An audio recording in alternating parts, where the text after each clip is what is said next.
kita menuju Zeno nih. Mas Fikri tahan dulu ya, Mas Fikri ya. Ini Ya, kayaknya salah satu beasiswa sultan di Australia ya. Kita mau tahu juga. Nah, benefitnya apa aja, Mas? Kalau tadi kan ada beberapa dari AS. Nah, kira-kira dari Mas Zeno baik berupa benefit, kemudahan atau allowance. Monggo silakan Mas Zeno.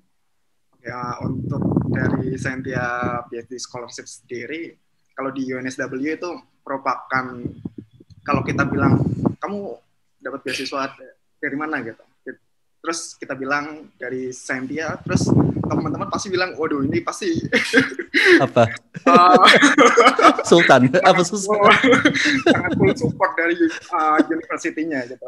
Apa aja? Coba jelasin. Jangan malu-malu gitu. Silakan. Oke, mungkin di back untuk slide-nya, slide yang pertama.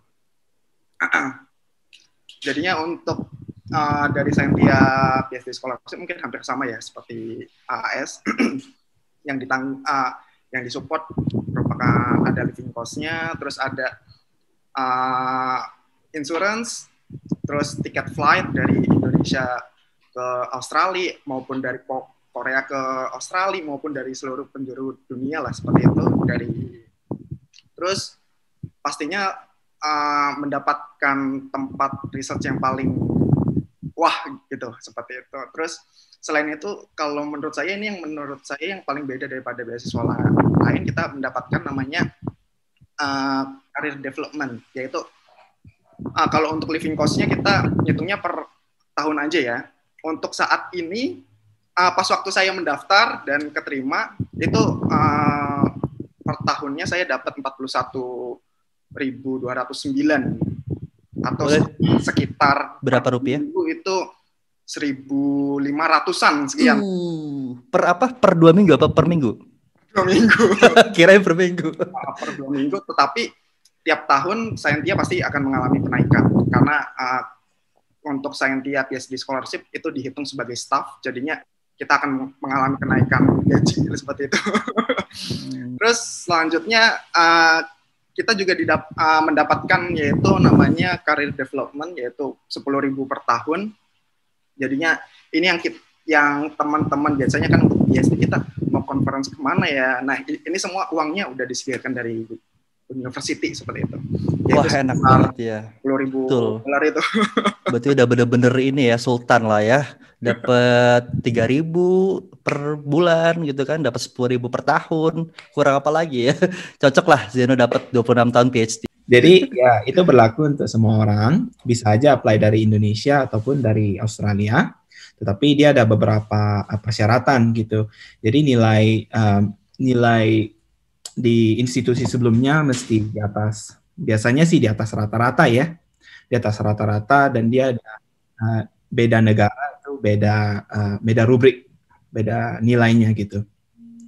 Dan itu basically kita untuk apply scholarship-nya dia bakal automatic assessment dari universitas sendiri.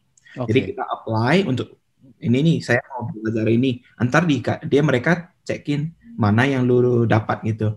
Jadi dia ada beberapa level scholarship berdasarkan berapa persen yang lu dapatkan.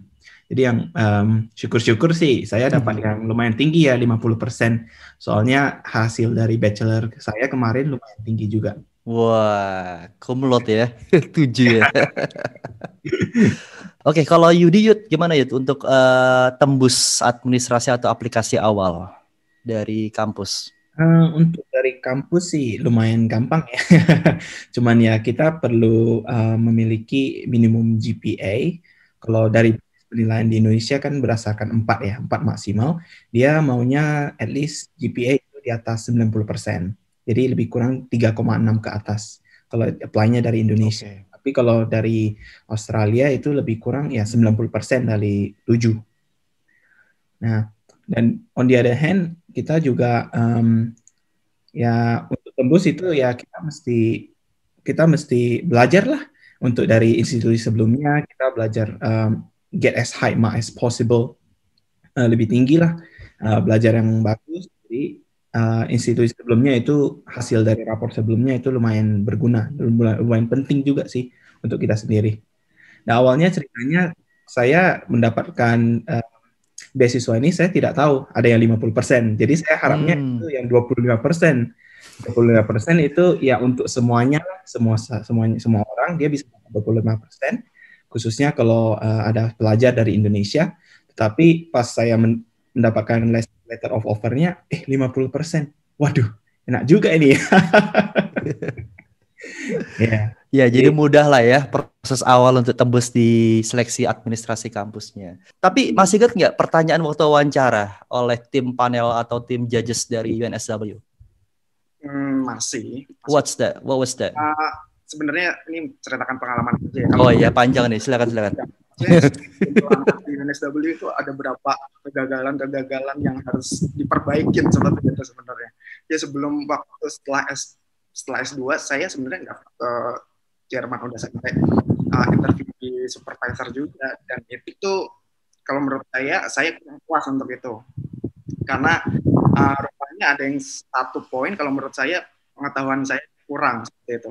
Ya masalah kan bakalan nanti kan untuk S3 bakalan ditanya kamu kerjanya apaan kemarin S2 gitu. Oke. Kalau kita sudah menjelaskan, terus lah ngapain kamu ngebikin seperti ini? Nah kita harus bisa menyanggah dan lain-lain. Nah mungkin seperti itu. Nah ya mungkin seperti itu sih. Ya, intinya dalam interview ini sebenarnya kegagalan itu bukan kayak menjadi sesuatu yang terpuruk lah seperti itu. Itu sebenarnya menjadi sebuah titik balik terus, selalu belajar. Dan ini saya juga pernah mendapatkan waktu saya menjadi yang wawancara untuk beasiswa S2 di Korea ya seperti itu. Banyak sekali orang-orang yang Indonesia yang bilang kayak kelemahan kamu itu apa? Kelemahan kamu saya nggak punya kelemahan itu, kalau menurut saya nonsense seperti itu. Sebenarnya kalau lebih sombong dari Yudi ya kamu ya, Zeno. Nggak seperti itu. Intinya dalam hidup tetaplah kita salah itu ada, tetapi harus gimana cara menanggulangi. Nah dalam interview ini kalau menurut saya itu yang menjadi titik penting. Kalau misalnya kelemahan kamu apa? Saya tidak pintar bahasa Inggris. Nah, terus kamu ngapain setelah itu? Nah, kalau seandainya nggak ngapa-ngapain kan berarti kan kayak ngapain gitu. Ya. Itu sih kalau menurut saya. Oke, thank you Mas Zeno ya. Nah kita ke Yudi. Yud, ada nggak sih Yud tahapan interview atau cuman aplikasi aja dari kampus UTAS Tasmania itu? Dari kampus UTAS cuman aplikasi aja. Mereka automatic assessment dari hasil lapor institusi sebelumnya.